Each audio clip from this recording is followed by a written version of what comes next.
అప్పుల బాధలు వెంటాడుతున్నాయా? అయితే 6 జేవిఆర్ వారి జాతిరత్నాలు ధరించండి. నమస్తే, వెల్కమ్ టు మనం టీవీ. గూగుల్ డేటా సెంటర్ విశాఖకు రావడంతో దేశం మొత్తం కూడా దీని మీదే పెద్ద ఎత్తున చర్చ జరుగుతుంది.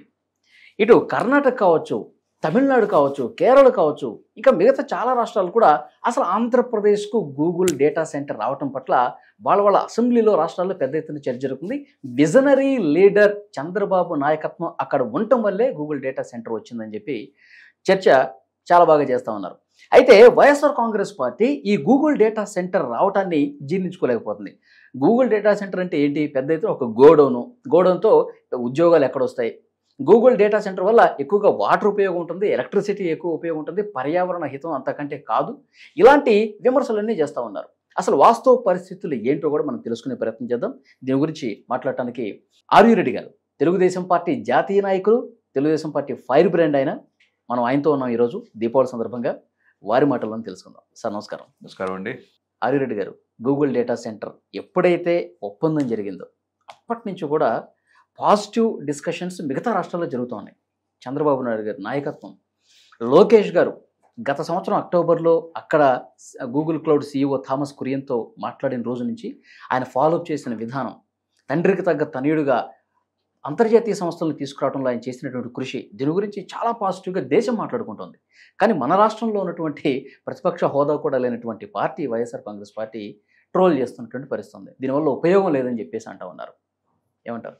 ముందుగా మీ ప్రేక్షకులందరికీ కూడా దీపావళి శుభాకాంక్షలు. Thank you sir. అలాగే ముందుగా అభినందించాల్సింది గౌరవ రాష్ట్ర ముఖ్యమంత్రి, తెలుగుదేశం పార్టీ జాతీయ నాయకులు, జాతీయ అధ్యక్షులు నారా చంద్రబాబు నాయుడు గారిని, అలాగే ఇన్ఫర్మేషన్ టెక్నాలజీ మంత్రి అయినటువంటి నారా లోకేష్ గారికి పరిపూర్ణమైన అభినందనలు తెలియజేస్తా ఉన్నా. ఈ గూగుల్ సంస్థను తీసుకురావడం తండ్రి గతంలో మనం చూసాం. 1993లో గౌరవ నారా చంద్రబాబు నాయుడు గారు మైక్రోసాఫ్ట్ని తీసుకొస్తే, ఉమ్మడి ఆంధ్రప్రదేశ్ మైక్రోసాఫ్ట్ తీసుకొస్తే, ఒక రాష్ట్రానికి ఒక సుప్రసిద్ధమైన కంపెనీ తీసుకొస్తే ఆ రాష్ట్రం ముఖచిత్రం మారిపోద్ది అనడానికి ఈరోజు హైదరాబాద్ని మనం చూస్తా ఉన్నాం. తెలంగాణ అనే ఒక రాష్ట్రం ఈరోజు కనుక చూస్తే, దౌర్భాగ్యవద్దు మనం కూడా రాష్ట్రం విడిపోయి 2 రాష్ట్రాలు విడిపోయి తెలంగాణ రాష్ట్రం, ఆంధ్రప్రదేశ్ రాష్ట్రంగా ఏర్పడితే ఈరోజు తెలంగాణ రాష్ట్రం ముఖచిత్రం మారిందనడానికి ఆనాడు 1993లో చేసిన చంద్రబాబు నాయుడు గారు చేసిన కృషి, మైక్రోసాఫ్ట్ ఈరోజు ఎన్ని లక్షల మందికి ఉద్యోగాలు ఇచ్చింది అనేది ఆ యొక్క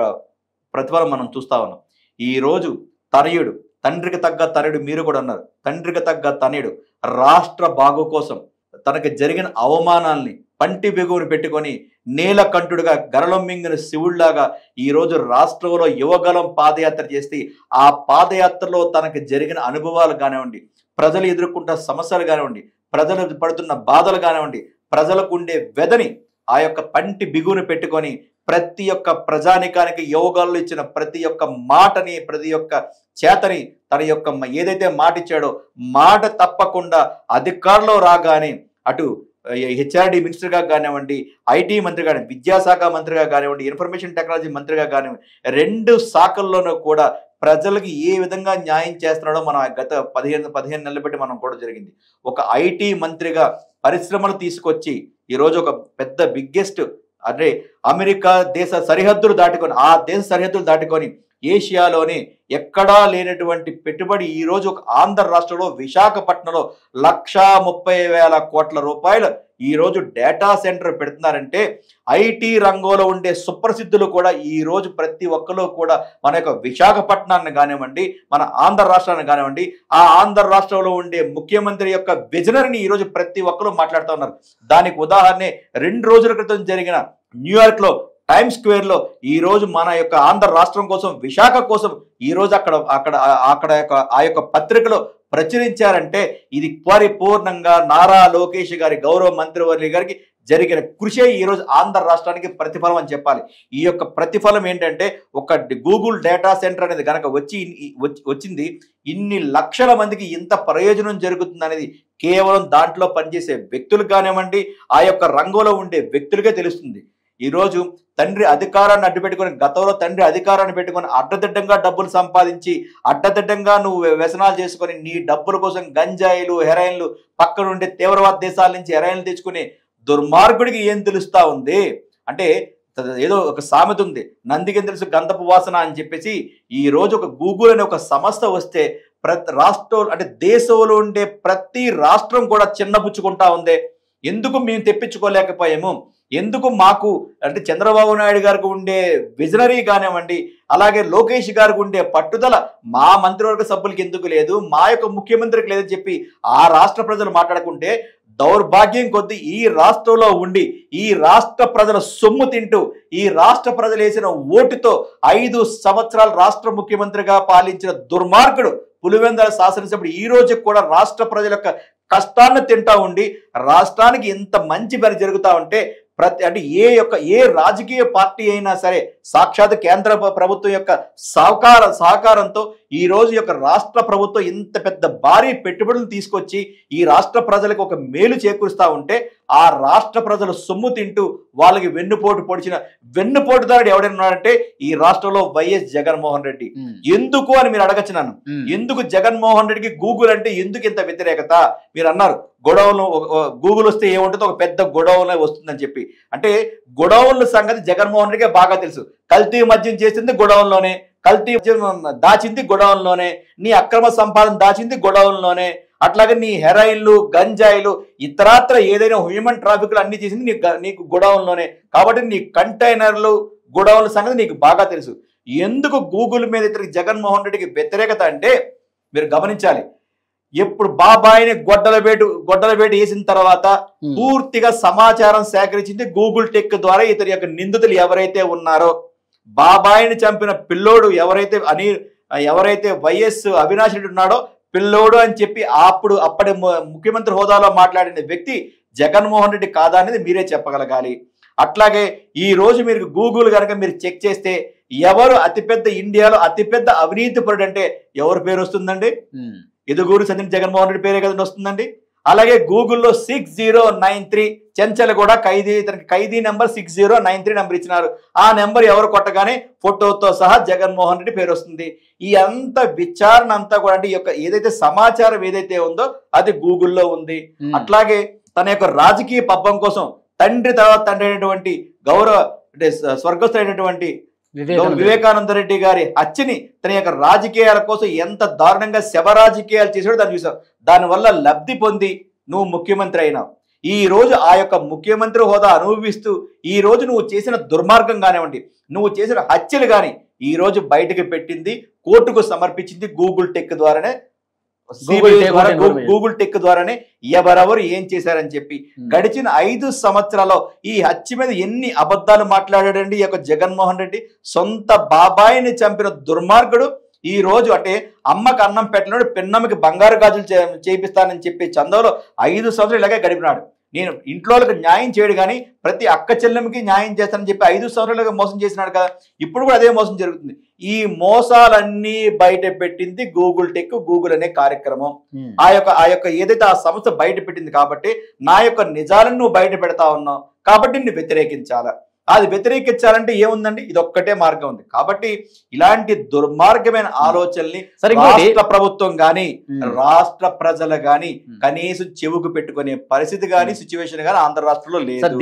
అది లేదు కాబట్టే ఈ యొక్క మీరు అన్నారు దీపావళి సందర్భంగా పేలని తపాసులు లాంటి జగన్మోహన్ రెడ్డి. అయితే దీపావళి సందర్భంగా లోకేష్ గారికి జగన్మోహన్ రెడ్డి గారికి ఈ రోజు ఏం చేస్తున్నారు ఒక చిన్న కంపారిజన్. లోకేష్ గారు దీపావళి రోజు కూడా ఆస్ట్రేలియాలో పర్యటిస్తూ అక్కడ పెట్టుబడుల వేట రాష్ట్రానికి ఎలాంటి ప్రయోజనం చేకూర్చాలనే తపంతో ఆయన ఆస్ట్రేలియాలో ఉన్నారు. కానీ జగన్మోహన్ రెడ్డి గారు ఇదే దీపావళి రోజున ఐరోపా పర్యటనలో విహారయాత్రలో ఉన్నారు. మీరు గమనిస్తే ఈ రోజు మీరు దీపావళి అంటా ఉన్నారు. ఇప్పుడు గడిచిన 5 సంవత్సరాల్లో కూడా జగన్మోహన్ రెడ్డి ఏ రోజైనా సరే ప్రజానికలో రావడం జరిగిందా? ఏ రోజైనా సరే తన ఇంటి దగ్గరే భారీ సిట్టింగ్లు వేసుకునే దుర్మార్గుడు ఎవరైనా ఉంటే జగన్మోహన్ రెడ్డి. ఎప్పుడు కూడా తాడేపల్లి ప్యాలెస్ కొంపలో ఏడుస్తూ ఉండి పబ్జీలు ఆడుకునే పబ్జీ ద్వారానే కదా జరిగింది. ఈ ప్రజానీకరణ మీద ఈ ప్రజాస్వామ్యం అతనికి ఏం గౌరవం ఉంటుంది? ఈ రోజు రాష్ట్ర ప్రజలు ఒక రెస్పాన్సిబిలిటీ ఇచ్చినారు. ఈ గౌరవ నారా చంద్రబాబు నాయుడు కానివ్వండి, పవన్ కళ్యాణ్ గారు కానివ్వండి, ఈ రోజు లోకేష్ గారు కానివ్వండి, ఈ రోజు త్రిబుల్ ఇంజిన్ సర్కార్ నడుస్తుంది ఆంధ్ర రాష్ట్ర ప్రజల్లో. నరేంద్ర మోడీ గారి యొక్క ఆశీర్వాదంతో, నరేంద్ర మోడీ గారి యొక్క సహకారంతో, చంద్రబాబు నాయుడు గారి యొక్క ఆలోచన విధానంతో, పవన్ కళ్యాణ్ గారి యొక్క శక్తితో లోకేష్ గారి యొక్క కృషితో ఈరోజు ఆంధ్ర రాష్ట్ర ప్రభుత్వం ఒక త్రిబుల్ ఇంజిన్ సర్కార్తో పోతా ఉంది. కాబట్టి ఇక్కడ ప్రజలకి మేలు చేసేనే మాకు అసలైన పండగ అని చెప్పేసి ఈరోజు త్రిమూర్తులుగా పనిచేస్తూ ఉండారే. ఈ యొక్క మాకు పండగలు లేవు, పబ్బాలు లేవు అని చెప్పి కుటుంబాలను వదులుకొని ఈ రోజు రాష్ట్ర ప్రజల కోసం బయట దేశాల్లో ఉండే సుప్రసిద్ధ కంపెనీలను ఆకట్టుకుంటూ మా ఆంధ్ర రాష్ట్రంలో ఇలాంటి అవకాశాలు ఉన్నాయి, మా ఆంధ్ర రాష్ట్రంలో వనరులు ఉన్నాయి, మా ఆంధ్ర రాష్ట్రానికి రండి, మా పిల్లలకు ఉద్యోగాలు ఇవ్వండి అని చెప్పి ఈరోజు కుటుంబాన్ని వదులుకొని పండుగలు అనే ఒక దాన్ని కూడా పక్కన పెట్టుకొని ఈరోజు మీరు అన్నారు ఆస్ట్రేలియా లాంటి సుప్రసిద్ధ దేశానికి పోయి ఈ రోజు అక్కడ మాట్లాడుతున్నారు. రేపు మనకి నవంబర్ 14-15 తారీఖులో కూడా మనకి ఇక్కడ సిఏఏ సమ్మిట్ ఉంది.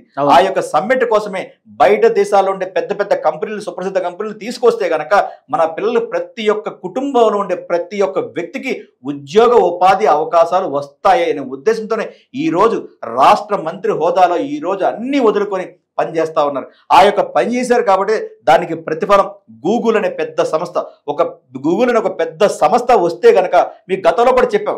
గతంలో చంద్రబాబు నాయుడు గారు హైదరాబాద్కి హైటెక్ సిటీ అని తీసుకొచ్చి ఒక మైక్రోసాఫ్ట్ని తీసుకొస్తే ఆ యొక్క మైక్రోసాఫ్ట్ ద్వారా ఎన్ని వందల వేల కంపెనీలు హైదరాబాద్లో స్థాపించాయి అనేది మనం మర్చిపోయామా? ఈ రాష్ట్ర ప్రజలు మర్చిపోయినారు, తెలుగు రాష్ట్ర ప్రజలు మర్చిపోయినారు. అలాగే ఈ రోజు కూడా ఒక విశాఖపట్నంలో గూగుల్ సెంటర్ అనేది కనుక వస్తే కనుక దాని అనుబంధ సంస్థలు ఎన్ని వస్తాయి, ఎన్ని వేల కంపెనీలు, ఎన్ని వందల కంపెనీలు వస్తే ఎన్ని వేల మందికి, ఎన్ని లక్షల మందికి ఉద్యోగ ఉపాధి అవకాశాలు కనిపిస్తాయని ఈ రోజు ఆస్ట్రేలియాలో కూడా ఈ రోజు కూడా ఆయన రోడ్ షో చేస్తా ఉన్నారు. రోడ్ షో చేసుకొని ప్రతి ఒక్క పారిశ్రామికవేత్తని కానివ్వండి, ప్రతి ఒక్క కంపెనీ సీఈఓని కూడా వారిని కలిసి మా ఆంధ్ర రాష్ట్రానికి రండి, మా యొక్క విశాఖపట్నానికి రండి, మా యొక్క విశాఖపట్నం అనేది ఒక సుందర ప్రదేశము, ఆ యొక్క దాంట్లో మీరు పెట్టుకునే ప్రభుత్వ పరంగా మాకు అన్ని విధాలు మేము సహకరిస్తాం, మా పిల్లల కోసం, మా రాష్ట్ర ప్రజల కోసం అని చెప్పి ఆంధ్ర రాష్ట్రాన్ని ఎంతవరకు రిప్రజెంట్ అంటే తన శక్తికి మించి కూడా రిప్రజెంట్ చేస్తూ ఆ వ్యక్తులు అందరినీ తీసుకురావడం జరుగుతుంది. ఇక పబ్జీ ధర కోసం చూస్తాం. ఈ రోజు పబ్జీ ధర ఎక్కడికి పోతా ఉన్నాడండి, యూరోప్లో ఎక్కడికి పోతా ఉన్నాడు, ఎక్కడెక్కడ తిరుగుతా ఉన్నాడు. అంటే ఈ యొక్క విలాసాల కోసమే తనకి అధికారాలు కావాలి, విలాసాల కోసమే పదవులు కావాలి.